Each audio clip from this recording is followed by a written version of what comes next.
So, welcome to the Abundant Life Center's meeting for November 23rd, 2005. Today, our speaker will be Reverend Drak Druella, and the topic is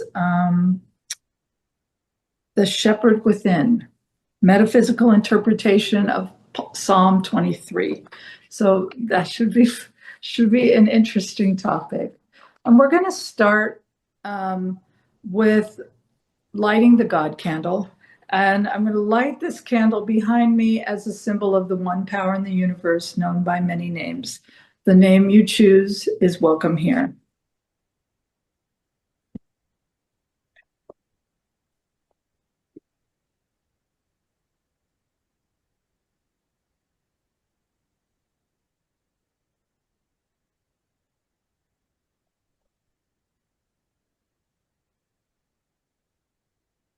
And now to bring us into community in our present moment, just for a few minutes, I'd like you to close your eyes and imagine an old sturdy chest sitting in front of you, the kind built to last with a heavy latch on its lock.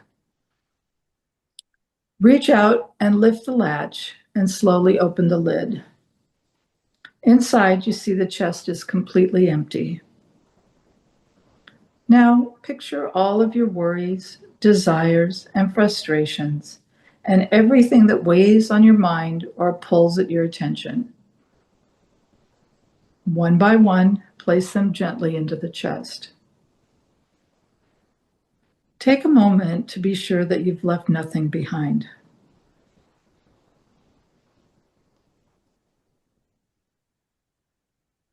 When you are ready, close the lid and turn away, leaving the chest behind you.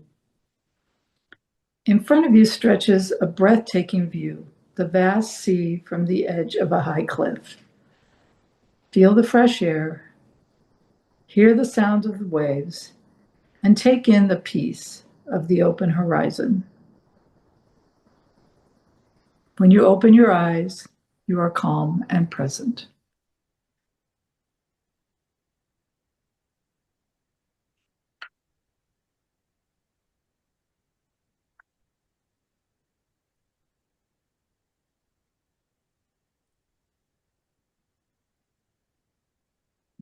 So, because this is the second meeting of the month, we are going to share our values.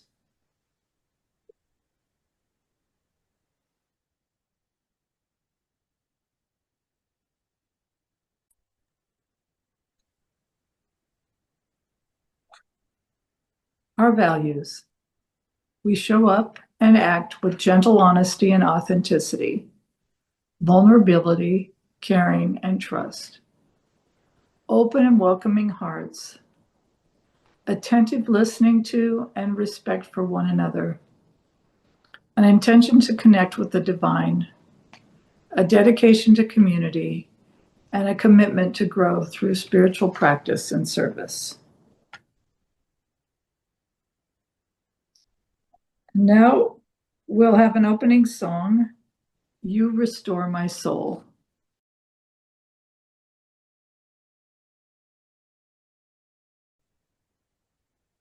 Well, it sounds like that song gave us a traditional interpretation of Psalm 23. So it'll be interesting to hear the twist that Drak will share with us. So it's time now for our meditation. I don't know if we're going to use the one that Eric's prepared, or Drak, were you going to lead us in meditation? Guys? I didn't prepare anything, but I could. Okay. Whichever you prefer. Eric has something recorded, or you could go ahead and lead us in a short meditation. What do you think, Eric? Well, why don't you go ahead, Drak? Because we don't get your presence a whole lot. So, well, I'm a science of mind minister. I could walk us through a contemplative kind of prayer treatment. How does that sound? Fantastic. Okay.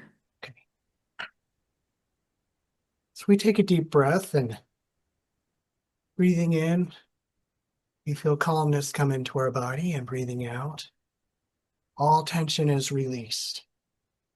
And we center ourselves and ground ourselves right here in this moment, knowing that God is present in every moment right now, that the wisdom of spirit prevails, that God is everywhere. There's not a spot where God is not. This is true. Even in a rock, God is present because all things would not exist without this spirit, this animating force of life. And so I know that personally, this same force is carried within me. It moves to the words I'm speaking, to the air that goes in my lungs, through every cell in my body. It exists. So the truth is, the right here and now, in this moment, that this spirit prevails. It comes into our hearts and our minds and opens us up for everything that's going to be said here today, so that all of us here together in shared consciousness are here for our greatest good, for ourselves and this group. And we are grateful for this truth. We're grateful for this reality. Such a wonderful reminder that no matter how things look or feel or experience, that the spirit, this thread of life prevails through all of it. So with gratitude, we release this understanding. We don't hold on to it too tightly because we know that a bird can't fly when it's grasped in a hand. The hand must open. So we open our hearts, our minds, and we release this understanding into the world, knowing that it's unfolding right here and right now as it is. And so it is.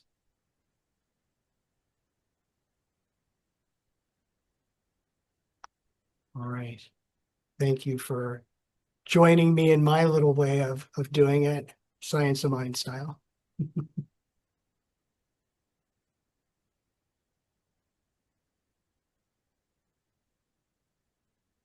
You're muted, Kay. Thanks, Carol.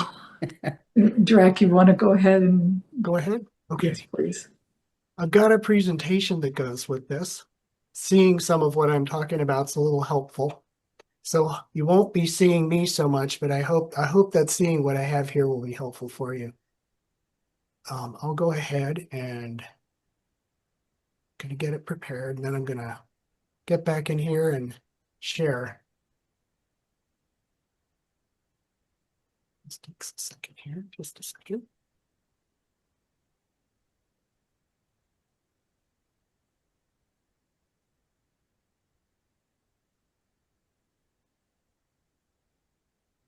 Trying to get around all of these things showing up on the screen so that I can put this into proper mode. How's that? Can you see that okay? Yes. Okay.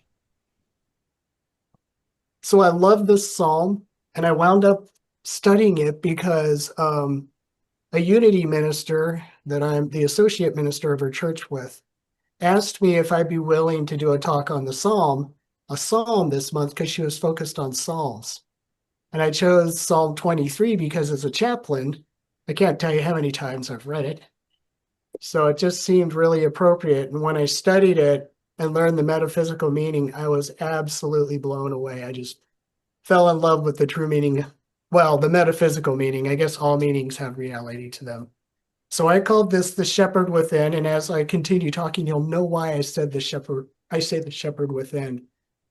But before I even start on talking about this psalm, I'd like to just go briefly over Psalms. I'm not going to go too deeply into it, just to give you a little something. So the book of Psalms is also known as the Psalter.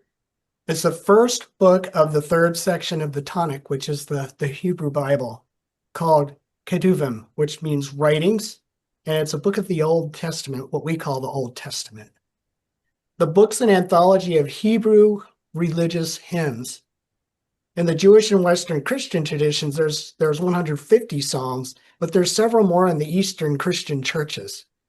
The book is divided into 5 sections, each ending with a doxology and a hymn of praise. So this is a lot about praise. And as you can see here, the first book is Psalms 1 through 41. The second one, Psalms 42 through 72, and so on. So there's 5 books.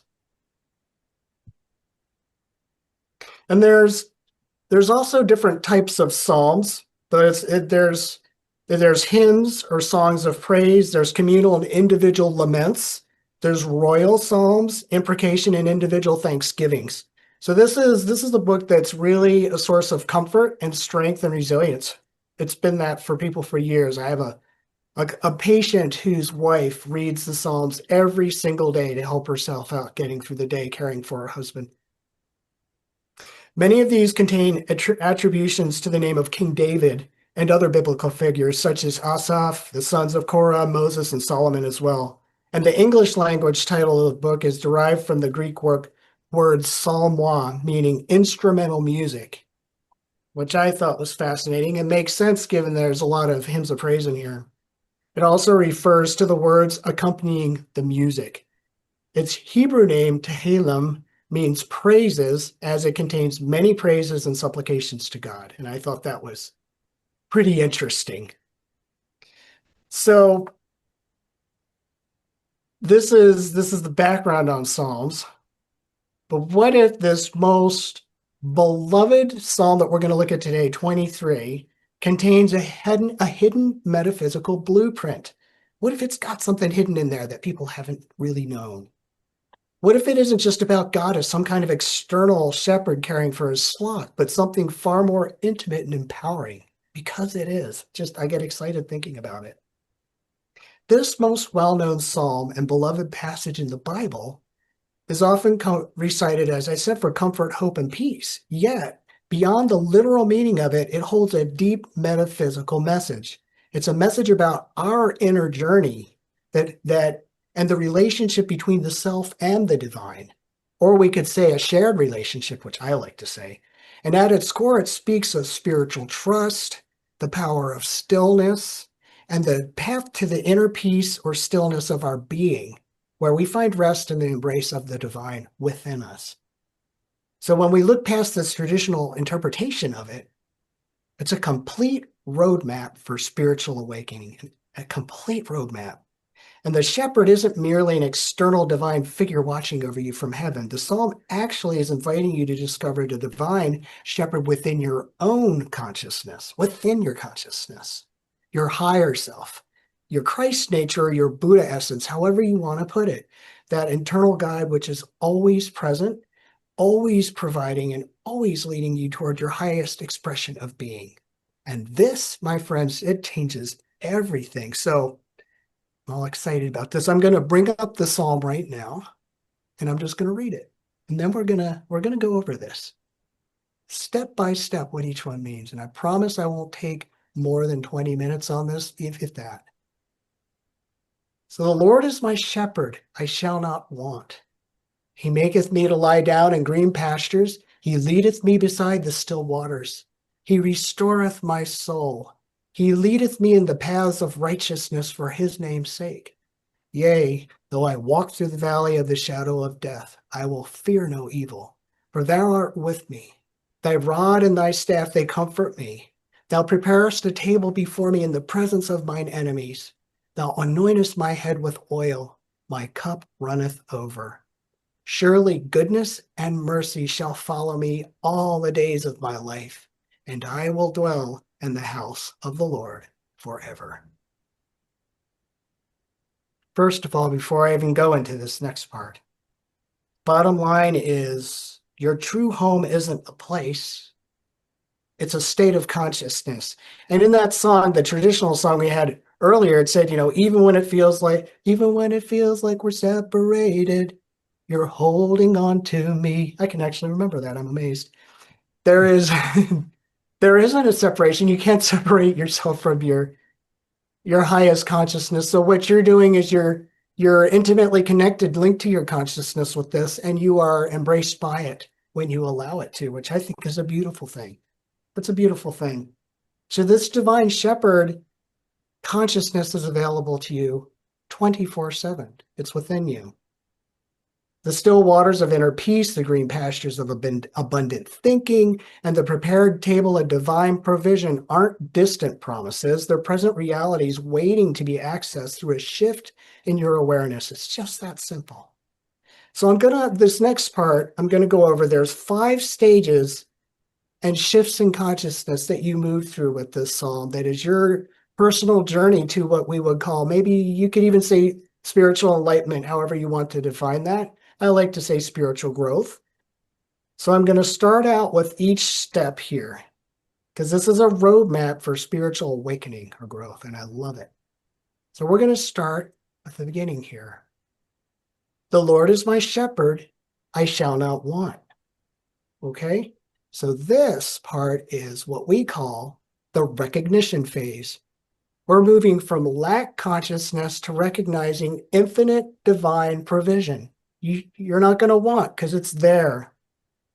Metaphysically, the Lord represents the divine presence in each of us, often referred to as a higher self or divine mind or universal consciousness. We have all kinds of names for it. It's the external source, it's the eternal source, of guidance, wisdom, and protection that we can access at any moment. It's there all the time. So when we say, I shall not want, it's not merely about a material satisfaction, but it's a deeper realization that everything we need is already within us. It's right there. So in this state of inner stillness where we're aligned with the divine within, the sense of lack completely fades away when we're really aligned with it. We no longer chase after external stuff to fill our needs because we recognize it's all provided by the infinite that's in each of us. So that's what this first one is about. So, he maketh me to lie down in green pastures. He leadeth me beside the still waters. Now, in this one, this is the restoration phase. The green pastures and still waters aren't just like a pretty imagery. They represent the fertile ground of a mind aligned with truth and the peace that comes from inner knowing. So it's this alignment. Now, the green pastures, they represent abundance and nourishment, not only in a physical sense, but also spiritually and emotionally. So it's much more than, just dollars and a meal on the table. Not that it can't be that too, Now, the still waters, they're symbolic of inner peace and renewal. So when we allow the divine presence to guide us, we're led to places of rest and tranquility, kind of like during this service, we all did a meditation before we went into this. And in so doing that quieted us. It was right there within us. So the still waters are the quiet places of the soul where we can connect deeply with our inner being. It's in these moments of stillness, whether through meditation, prayer, or quiet reflection, that we experience true peace and clarity. That's what this is about. And so here we can hear the whisper of the divine guiding us with this love and compassion that it's talking about here. And this one I think is probably my favorite, maybe because I like it when I get my downtime. So, he restoreth my soul. He leadeth me in the paths of righteousness for his name's sake. So, now this is the restoration phase. The soul in the metaphysical terms of our consciousness, it talks about that. But I'm looking at this here. This is the fertile ground of a mind lined with truth, peace from inner knowing. So that's kind of repeat from the last one. We're still there. The soul, in metaphysical terms, is our consciousness, the essence of who we truly are beyond the physical body and mind. When we stray from this true nature, when we stray from it, either by believing things aren't going to be okay, getting into worried thinking like a dog chasing its tail, which is generally what we do, we start to experience suffering, which can be anxiety, an upset stomach, a headache, it doesn't matter, but we suffer. We have confusion or a disconnection from this divine source. But in the moments of stillness and surrender to the divine, our soul is restored to its natural state of peace, wholeness, and alignment with truth. Because really our true nature really is to be grounded and connected to this spiritual source that really we have in all of us. That really is our natural source. And I'm sorry about the background noise there. I've got my email open and I'm afraid if I try to go in there and turn it off, I'm going to lose my connection. I apologize. Now, the paths of righteousness, they represent right alignment with divine law, living in harmony with the universal principles of love, compassion, and truth. And these aren't like imposed paths, but are the natural outcomes of being in tune with our inner divine essence. knowing the truth of reality, like the prayer treatment I did earlier, where we really get that no matter what our circumstances look like, and they can be crappy at times, I'm just being honest here, that there is some spiritual thread that kind of runs through all of it, and that ultimately we're going to be okay. That everything is unfolding for a right and perfect reason. We just have to take a deep breath and try and, allow ourselves to move with it. So that's being in alignment with divine law, doing that. And the next one is, yea, though I walk through the valley of the shadow of death, I will fear no evil. Now this is the transformation phase. The valley of the shadow of death transforms something that is fearful in the dark night of the soul, where ego dies and the authentic self is born. It goes from one to the other. Ego dies and authentic self is born. Dark night of the soul. And we all have these. You can't, the reality is, as much as I don't like it sometimes, it's going through tough times in life to me is kind of like going to the gym and lifting weights. Not that that's my thing, but we need resistance to develop strength, spiritual strength. And I think that's really what this is about.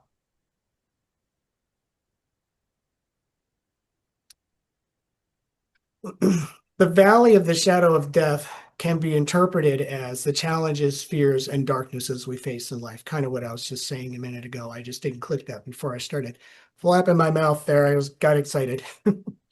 Metaphysically, it symbolizes the periods where we feel disconnected from the divine, or we're lost in fear, doubt, or so consumed by the suffering that we may be having in that moment that we just lose touch with the reality that there's this spiritual thread going through it all, which is, let's be honest, that can be human at times. Life can be rough. So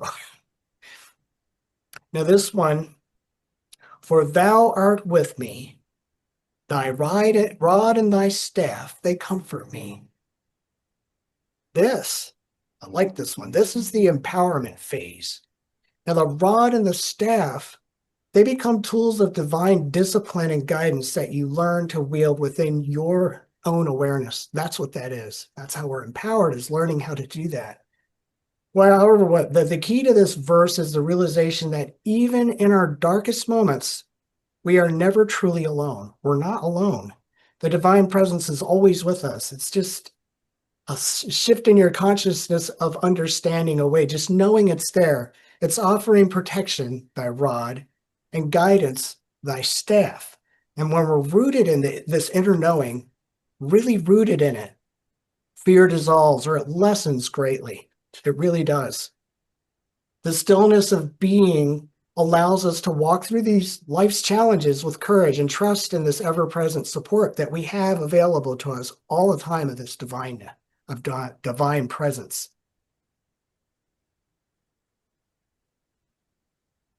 And I forgot to click on that. So we go from fear to faith. We trust our divine nature and no longer avoid these difficult things. That's the beauty of it. It equips us to cope with life effectively. It's a very practical thing. This whole psalm, I think, is. Okay, so the next one is, thou preparest a table before me in the presence of mine enemies. Thou anointest my head with oil, my cup runneth over. Now this one's really interesting. I would have never thought this. It's still the empowerment phase.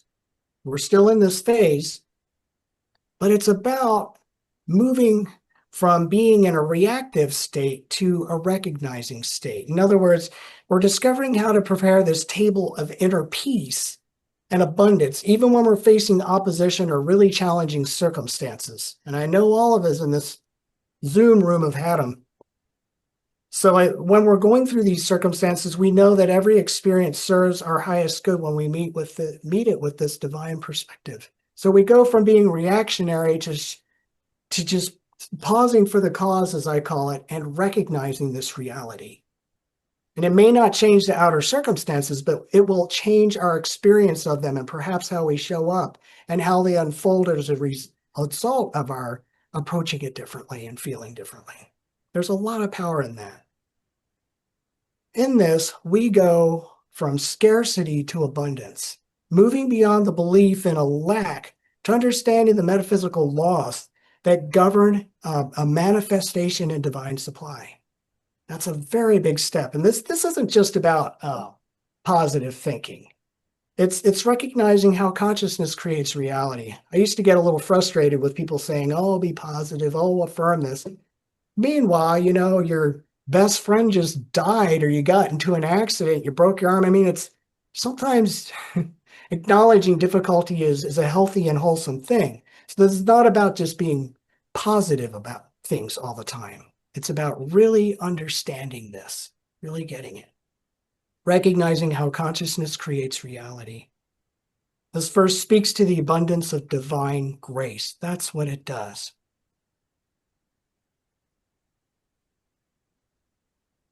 So we're still on this phase right here. So metaphysically, I'm going to talk about the table. This table represents the banquet of divine blessings. I love that. The banquet of divine blessings that are always available to us, even in the face of adversity, enemies, as it says in here.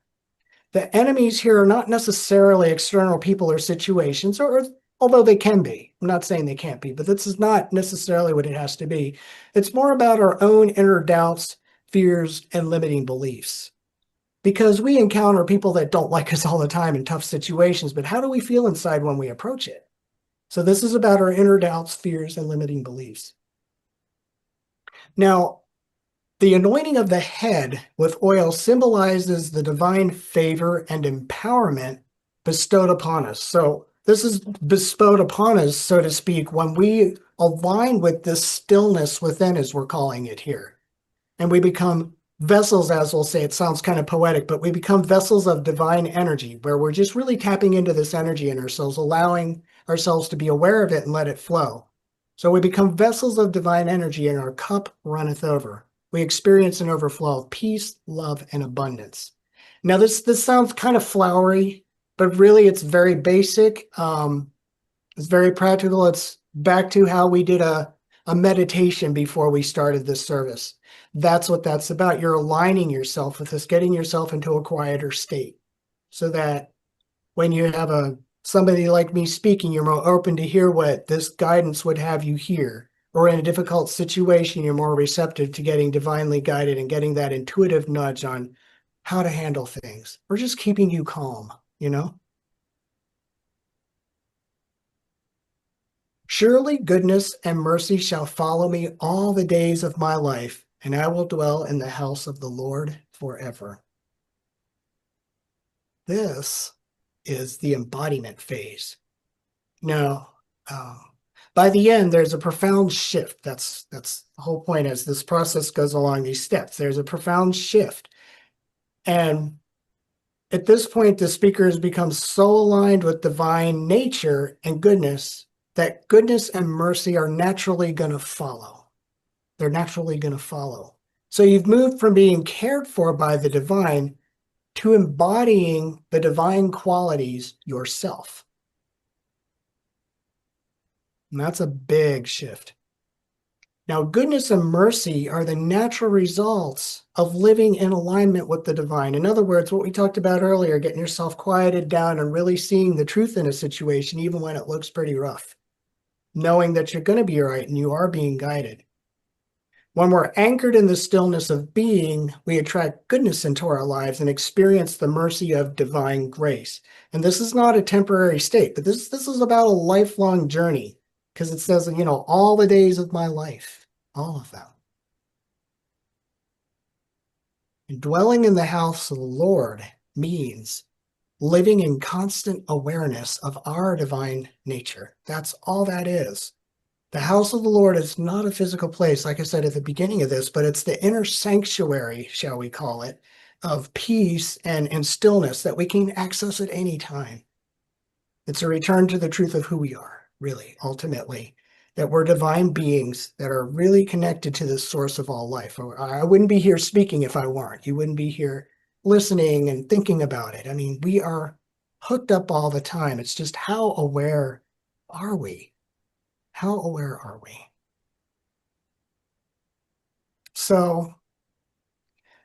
This metaphysical interpretation of Psalm 23, ultimately it's teaching us that mental stillness and inner peace are always within reach. They're always there. And no matter the circumstances. I know that's a bit repetitive here, but I can't say it enough.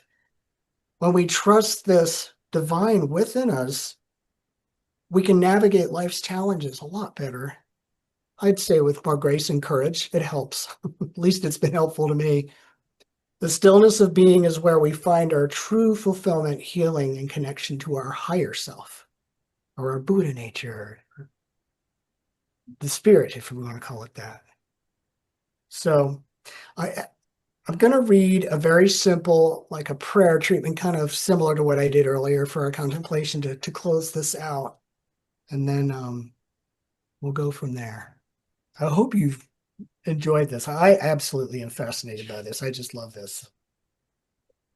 So here's how this simple prayer goes. Or shall we say just a prayer treatment. The Lord is the law of divine mind. It is my shepherd and my supply. I can lack nothing. It allows me to live in a calm and healing environment. It restores my soul because my nature is its nature. Even when I go through difficult times, I have no fear or worries, for the law is always with me, meaning the divine law. And I take comfort in knowing I am never alone. It gives me plenty, even when others tell me I don't deserve it and thus can't have my good. I am grateful because my life overflows with abundant prosperity, health, love, joy, success, peace, and serenity. And whatever else I decide to claim. There is good in the universe, and I should have it. It's only right. My life is always filled with good because I live consciously in the law of divine mind. And so it is. This was written by Reverend Jeff Radcliffe from God is All There Is Ministries. And I just love that. I just thought that was such a wonderful synopsis of everything I talked about in this psalm. So I'm gonna take this off the screen here. And I really appreciate you guys joining me for this. I was very excited to sharing about it. I just think it's just such a different twist on a psalm that I've prayed so many times at memorials and life celebrations. You know what song Meaning. that brings to mind for me is the one that starts off when you walk through a storm. When you walk Through a storm, hold the your head storm, up high. hold your head up high. That one? Yeah. Oh, wow. When you first started off doing the metaphysical interpretation, that just popped right into my mind. I should go get the music to that song. Yeah, that fits. Yeah, that's true. I like that. Wish I'd have thought of that. I would have said something to her. Well, Next time, I'll put it on the list. Next time I'll know better. yeah. Okay, well, thank you for that, drak. It was, for me, it was so refreshing and such a profound retelling of something that, I'd heard since childhood. Mm. And it really made me realize that it's not Jesus who's my shepherd. I mean, the spirit of Jesus, the Christ consciousness is the shepherd in our lives. But I just realized when that psalm was written, Jesus wasn't even a thought or a perception. It was written in the Old Testament before the whole Jesus story ever came along. So That's true.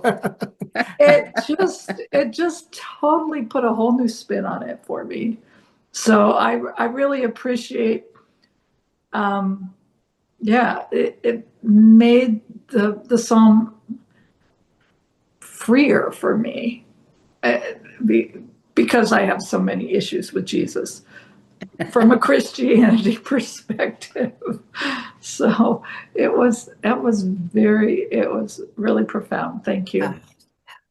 For me, it just brought it to life, to modern reality, to a usable teaching rather than a repetitive historical something that, we say without even really thinking that much about what it meant. And it, again, to put it inside ourselves rather than the external, savior that's going to come down like Superman and save us. I just thank you. Thank you. Thank you, Drak. I want to go back and watch this and take notes, and that closing prayer, it's like it rewrote, like we love to do in New Thought, rewrite the old words into new words that have more meaning.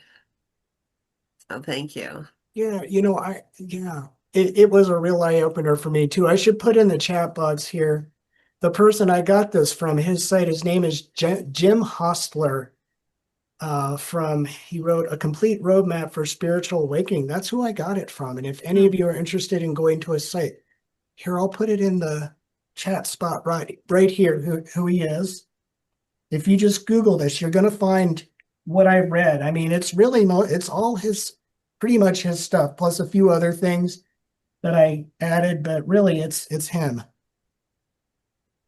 When I read it, it just totally changed my whole perspective on this.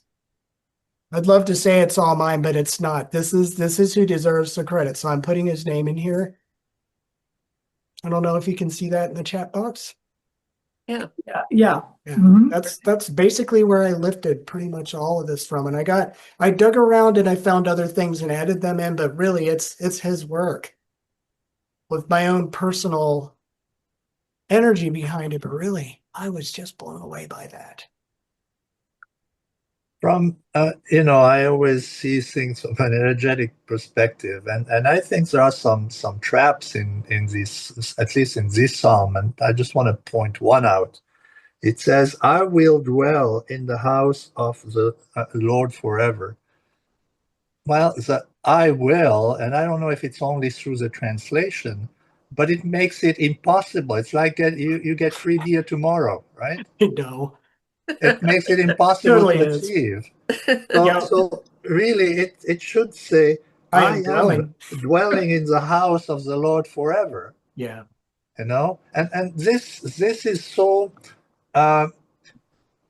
If you pay attention to all the writings, okay, when you think about hope and so on, these are all things that are nice, but do not represent truly what energetically is happening. Right. And I think we need to be critical about that too.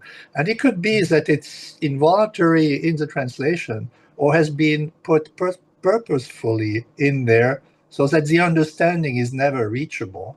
Mm-hmm. Oh, yeah. So saying I am in the present is always a good thing. Yes. Yeah.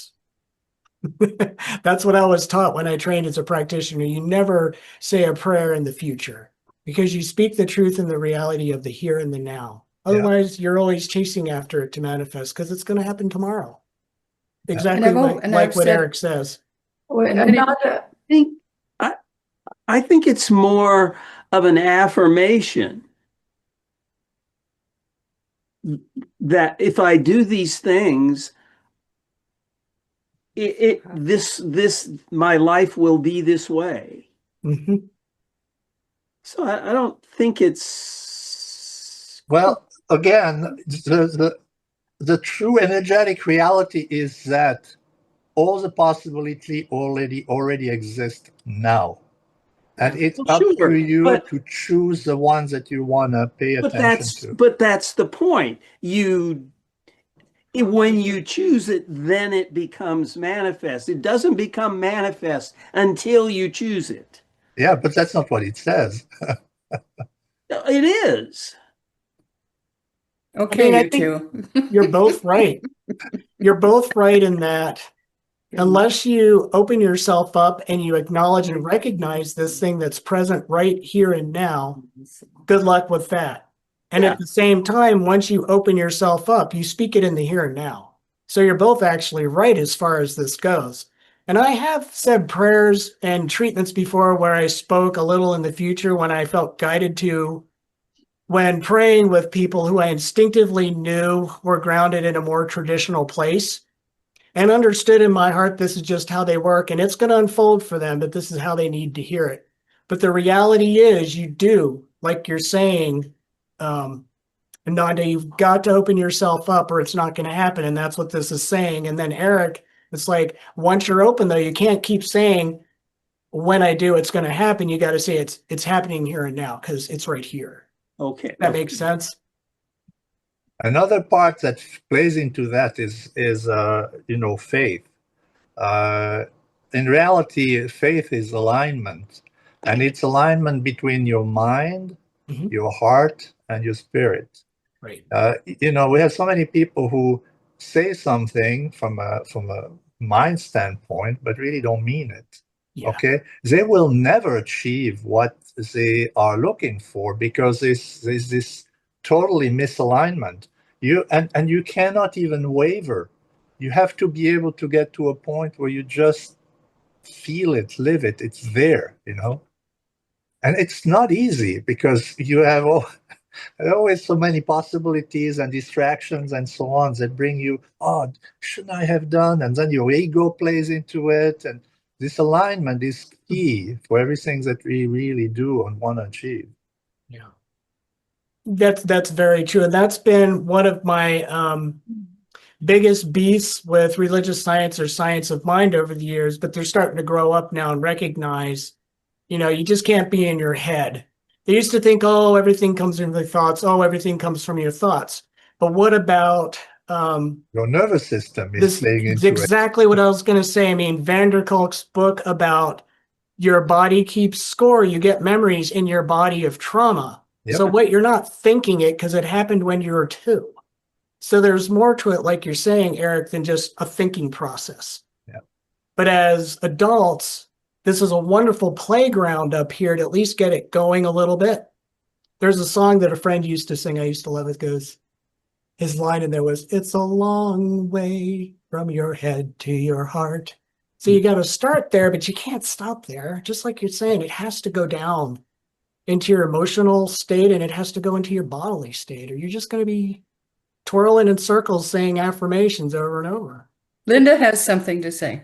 Oh, yeah. Sorry. That's okay. Well, when we talk about the word will, I think of the use of shall in that, talking about translation, Eric, because I've always, I think, seen it, I shall dwell in the house of the Lord forever. And shall doesn't have quite the same meaning as will. It's still, a future tense, but I looked it up and it's a much stronger sense of certainty, conveys a strong sense of for future certainty, a divine command, a promise. So it is a different message there. So it's just like you say, translation and what our words mean. It's interesting. The only thing is it's so important because one thing that we don't realize, but research has shown, is that in our brain we have, or mind to the extension of it, we have essentially a grammatical translator who understands everything that we're saying in a very specific way based on what you have in your brain, and this drives you 24 hours a day. So the words and the intent behind the words are fundamental in everything, as a matter of fact. Well, my favorite response to trouble or uncertainty or fear, I've said it again many times, is whatever is in my best interest and highest good is manifest now. Mm-hmm. Yeah. And then I just let it go because I have no idea how that's going to happen. And you don't need to. And I don't need to, right? And if I try to say, well, I think this is what's going to happen, then that will shift it away from the everything that could happen. So. Yeah. Limits. Very true. Ricky Beckwith, or Byers now, sorry. that one song, I release and I let go. I let the spirit from my life. That's what she's saying. Yeah. Yeah. Looks like Barbara's unmuted herself there. What do you got going, Barbara? Well, I liked all of it. I was thinking about doing 10 years of therapy when I was younger and did not know that I still had not released anything. It was just talking about it that played in my head all the time. So that energetic piece that we're talking about is to actually feel it and shift it that way. So yeah, the feeling has to be there. And about the shall and the will also is like a maybe for me sometimes. And so I don't know, it's just a play on words a little bit, but I actually could feel all of this. So that was wonderful. Well, as Eric said, those words that are our interpreter is different for each of us. Mm-hmm. So what will may mean to one person in terms of energy and strength may be a little weak statement for somebody else. So. And that goes back to the heart piece and the body piece. Mm-hmm. So, I mean, there are certain words that people love that I may not like because of maybe some trauma I had in my childhood or experiences I've had in my life. They're just going to carry a different tonal quality for me because there's a narrative behind them that's uniquely my own. So and we know that Arlene does not like the word intention. Oh, really? You don't like the word intention? Okay. Yeah.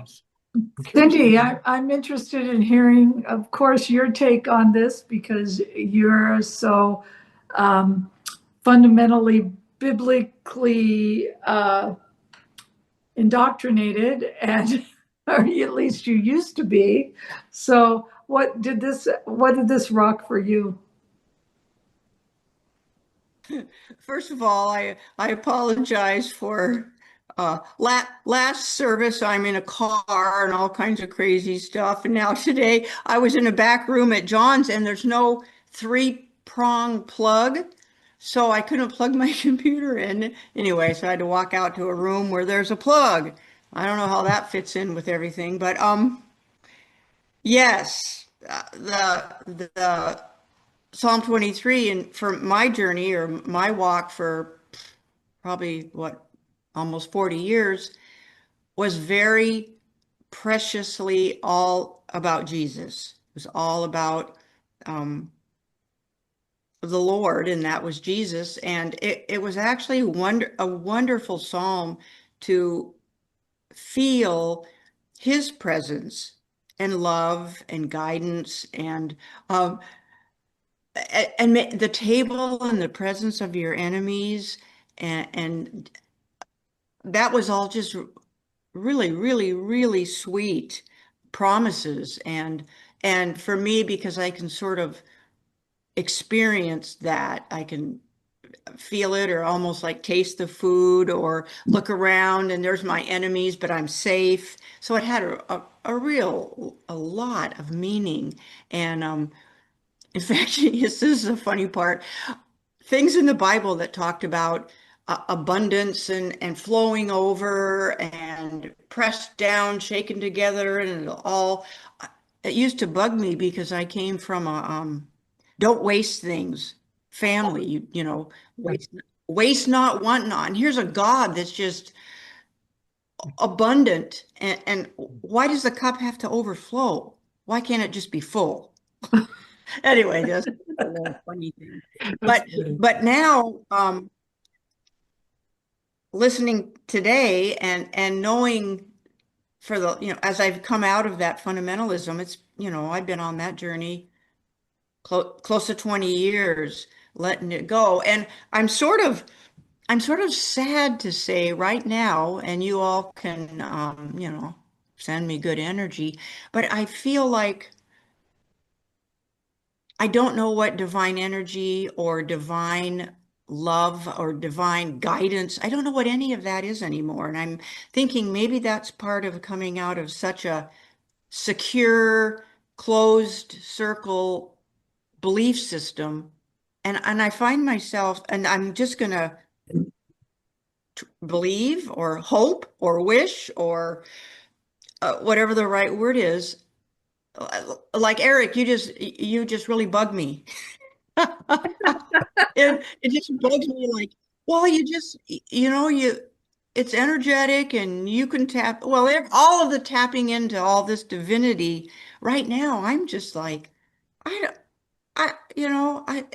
maybe we just die and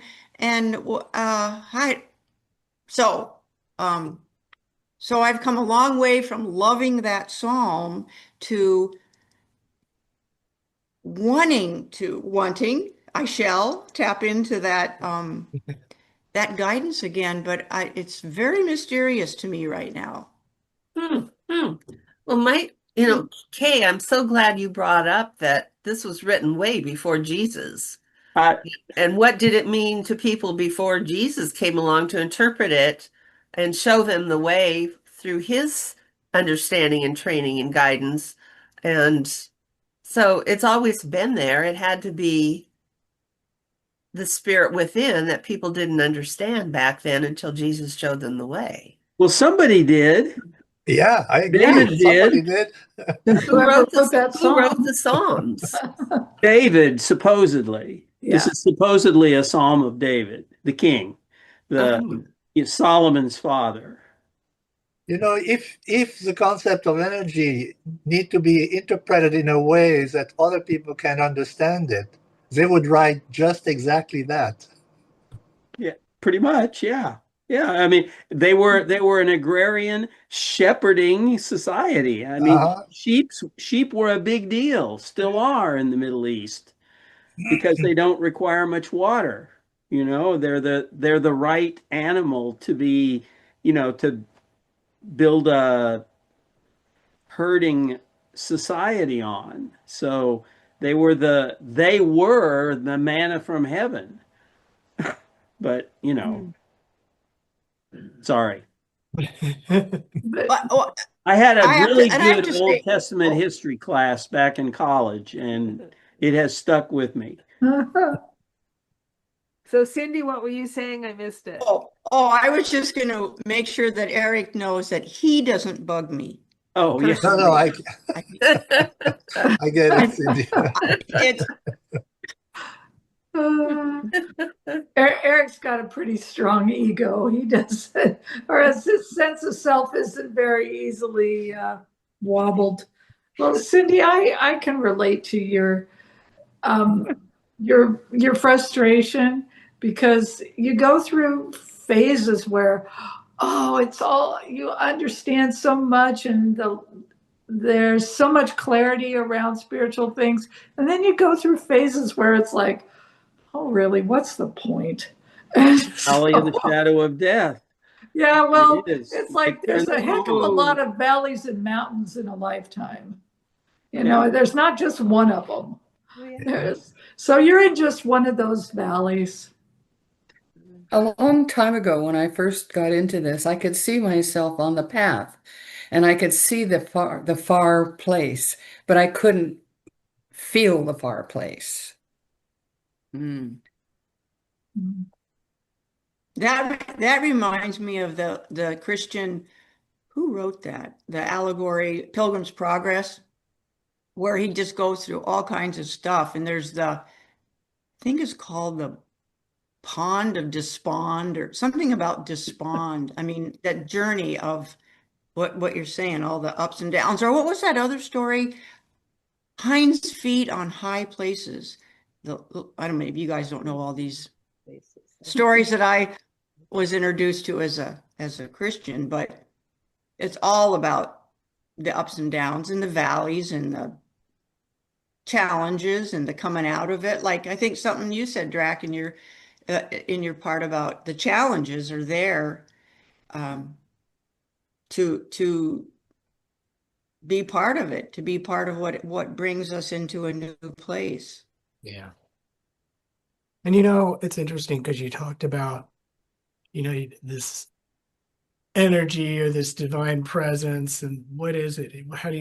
I thought about the simple things to me because I don't have big wow moments all the time about spirit. For me, it's just having an intuitive sense in a situation about something, or just feeling quiet. To me, that's what that indwelling spirit is.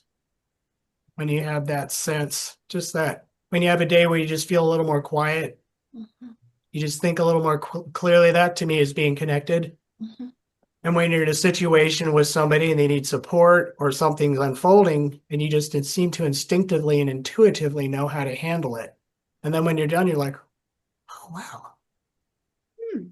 To me, that's the spirit right there. That's what it is. That's that indwelling spirit when you're connected to it. I think a lot of times people think it needs to be really big and sparkly and shiny and intense and all over the moon, but it's just the little stuff in daily life. And I think that's what this psalm is talking about, because it's indwelling in you all the time, whether you're aware of it or not. It is moving. That's when you get on your motorcycle and your mind goes quiet and you don't, it's like your body melts into the bike and you're just kind of moving.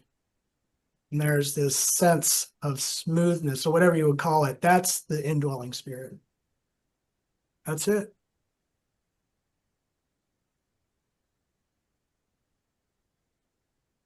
I get that when I dance. I get that thing that you probably get on your bike when I'm dancing. And I feel like God is with me. I call that, I'm going to go on a date with God. I'll go dance. So Arlene, you the last one to share a comment. Oh, well, I'm never the last one, but I'm somewhere in the middle, I hope. Well, what comes to me, hi, Drak. It's wonderful to see you and be with you, and that smile of yours. I love you. I cherish you. What I visualize through this process is, and it's a visual that I call up when I want to, is this banquet table, this huge banquet table, just overflowing with everything that I love and some stuff that I don't like. And I can walk down there and I can taste whatever I want to. I can have a little of this and a little of that. And you know what I'm thinking right now is I saved some grapes off of my grapevine in the old house, and they're the tastiest grapes. I love them. And you know what I did with them? I froze them in the freezer. Who ever heard of eating frozen grapes?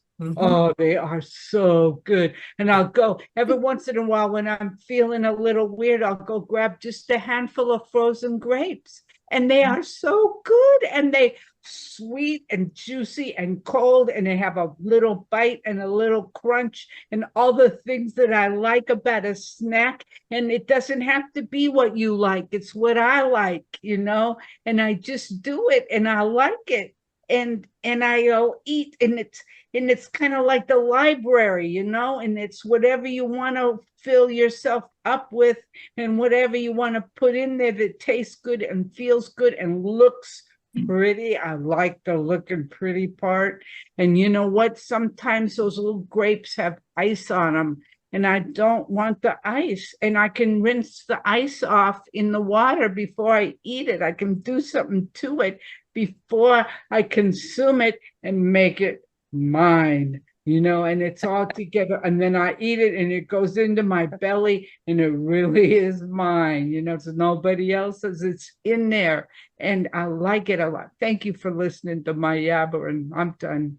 But that's not yabbering, that's powerful, because this banquet table are all these things we can access in this conscious state, all the situations and how we approach them, and a way of thinking and looking at things and the things we choose. One thing nourishes one person more than another. We were talking about that earlier. And by the way, I love frozen grapes. They're like nature's popsicles. Right. But I totally get what you're saying. Makes a lot of sense. It's a banquet that's available to us all the time, and we get to pick and choose. Right. And the abundance is not necessarily in the grape. It's in the experience and the feelings and the joy. That's where you have the abundance. Tastes like, yes.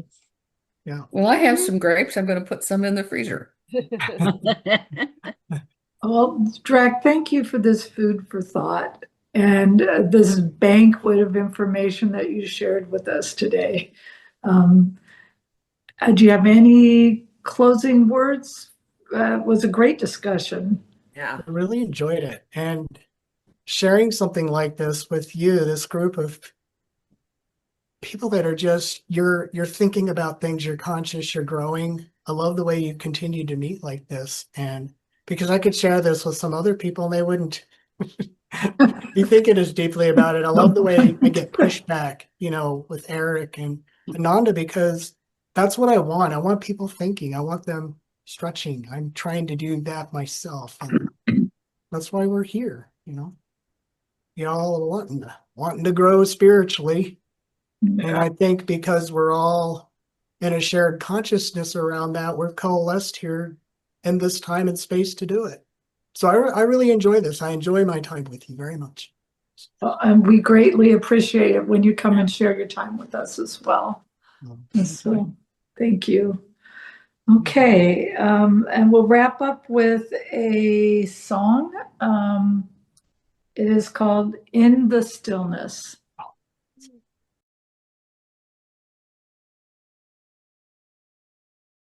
This is the point in the service where we greet each other with namaste. So I'm so happy to be sharing this time with you guys. Namaste. Namaste. Namaste. Thank you. So the Abundant Life Center is an independent spiritual community, and we're entirely supported by God's love and your gifts. If you wish to share in the support of keeping our Zoom meetings going, and the charities that we help as a group, you can make a contribution, and Cheryl sends out an email with the information as to how to do that. Or you can go to our webpage and there's a donation button there.